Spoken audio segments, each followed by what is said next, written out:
Hey, welcome back. It's been a while since we've had a discussion. Today we're going to be talking about electric potential, which is what a lot of you have been wanting to get into with a lot of your questions in class. I think this right here will specifically be able to answer some of those questions here starting today. Here we go. These are the objectives we want to get across today. We want to be able to describe the basic properties of electric current. We want to be able to distinguish between, well, actually, we're not going to do that one. My apologies. I should have deleted that one, but oh well. We make mistakes. We're not going to be talking about drift speed. We want to be able to calculate resistance, current, and potential difference by using the definition of resistance. And we want to distinguish between ohmic and non-ohmic materials and learn what factors affect resistance. Well, up to this point, here are the equations that we have going that we've discussed in class at this point so far. Wanted to give you a copy of those in case you want to take a chance to copy those down. Alright, current and charge movement. Electric current is at the rate at which electric charges passes through a given area. Here we have an equation for current then, and current is the rate at which the charge the amount of charge changes over the amount of time, or the time interval. So the more charge over a smaller time, you're going to have more current. If you have less charge over a long time, you have less current. And that really refers to specifically the flow of electrons.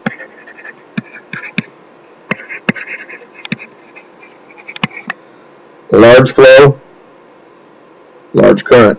Small amount of flow, small current. Okay, conventional current. Now, a lot of things, and we've discussed this before with different concepts, a lot of things they knew existed like current before they could really understood it. So when they first started talking about current, their misunderstanding was that they actually thought that current was the flow of protons.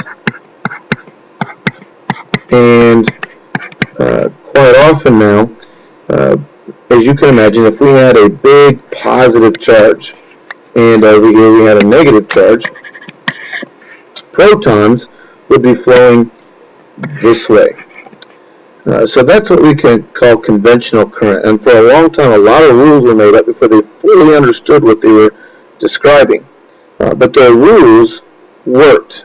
We still, quite often, use those, and one of those things is conventional current. Now, even though we know it's really now electrons that are flowing, and that these electrons would really be flowing this way, the current really flows the opposite way, a lot of our rules are dealing with conventional current, and you'll need to make sure you ask or think about that when we work through problems in the future. Resistance to current. Well, what we're getting in here too is Ohm's Law. And the main thing that you need to take from this right here is this equation. They give it to us like this, but this is the way that we'll refer to it. It's the same equation. We've just multiplied both sides by I, but that's Ohm's Law, and it's a direct relationship here. Let's talk about resistance here to start off with. Many materials' resistance is constant over a range of potential differences, meaning the voltages that are on these. These materials obey Ohm's Law and are called ohmic materials. Ohm's Law does not hold for all materials. Such materials are called non-ohmic. So some keep obey the rules for a wide range of potential differences or voltages. Some do not. Resistance depends upon length, cross-sectional area, temperature of the material. So what I've done here now is factors that affect resistance. Something that is thin and long, I want you to think of this is quite often we refer to electron flow as like the flow of water. And I want you to think of these as being two straws. If I were using this straw at McDonald's, this is like a coffee stir. I'm not going to get much water to flow through here. So the electrons, this means that the electrons wouldn't flow through here either. So this right here is said to have high resistance, and that's true of wires as well. If we had a long wire that's real thin, we can't get a lot of electrons to go through there. But if we have something that is short and thick, think about the straws that they give you at McDonald's. They give you ones that are really wide so that you can get a lot of pop through there very quickly. Short and thick. This right here would have low resistance. So a wire that is shorter and is thicker is going to have less resistance. Typically when they do your house, electricians, they have to cut off as much excess wire as possible because they want the distance between outlets to be less. Well, why? So that there's less resistance.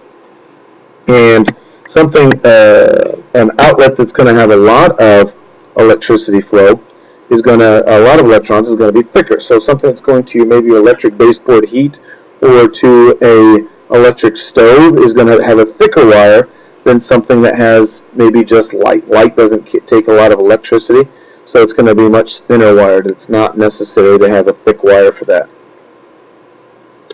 Resistors can be used to control the amount of current in a conductor. Your computer is that big black box. That's somewhat of a resistor, and we're going to have a story problem about that here in a very short bit.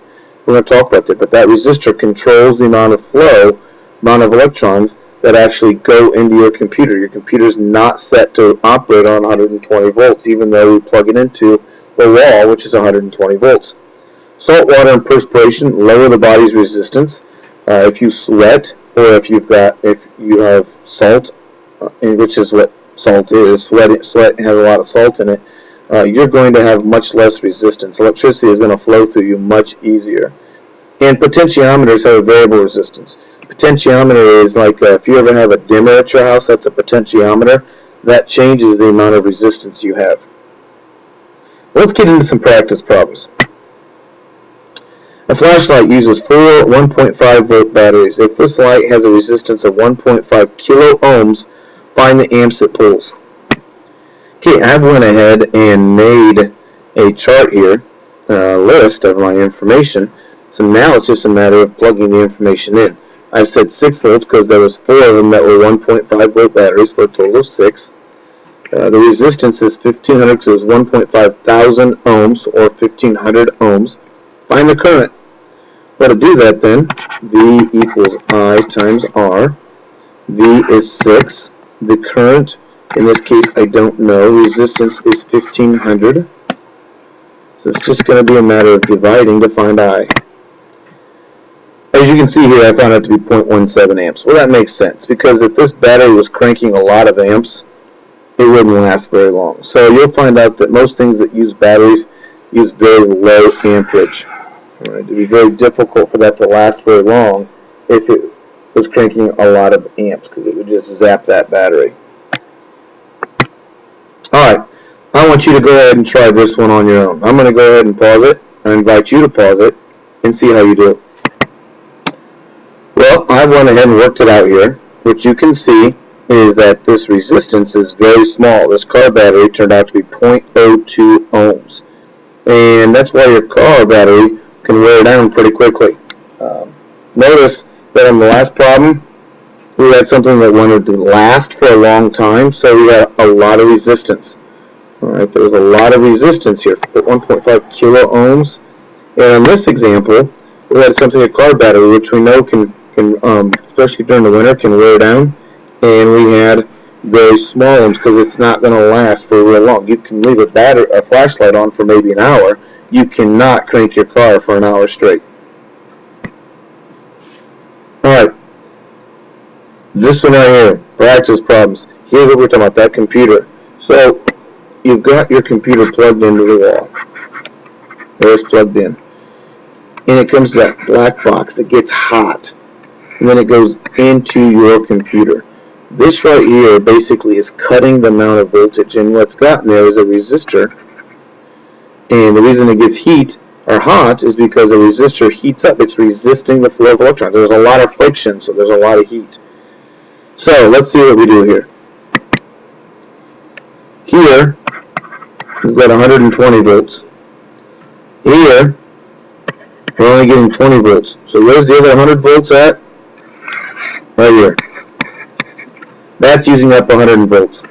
So let's set up our equation.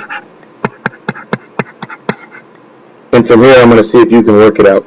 I'm not going to give you the answer. We can work on it tomorrow if you can't figure it out. See what you can do, and I'll see you on the flip side.